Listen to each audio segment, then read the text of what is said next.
Mr. President, can we trust the Russians?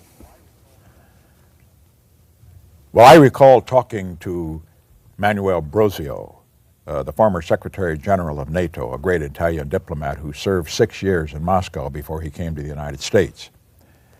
And he told me in the late 60s, before I became president, very, very vigorously, when many Europeans were clamoring for détente, he said, I know the Russians. They are liars. They are great actors. They are cheaters. And they lie and they act because they consider it's their duty to do so. He says, you cannot trust them. Now, having said that, however, he did not go on to say that you should not deal with them. And my answer to this whole proposal or question as to whether or not the Russians can be trusted is very simply only if we make agreements which are in their interest to keep, self-enforcing agreements, and only if everything we do with them positively is linked to something else which will cost them if they break the agreement. But you can't trust them on the basis that, well, we're sincere and they're sincere. That is totally irrelevant where the Russians are concerned. Why do they lie and cheat? Why are they insincere?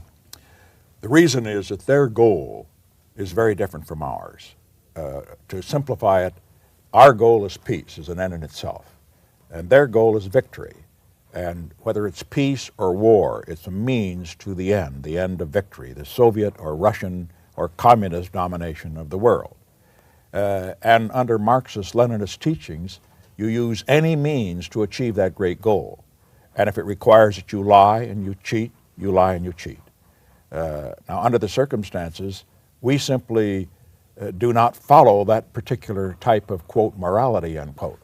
And under the circumstances, however, in dealing with them, it doesn't mean that we have to lie and cheat, but we must be aware of the fact that they will when they can get away with it.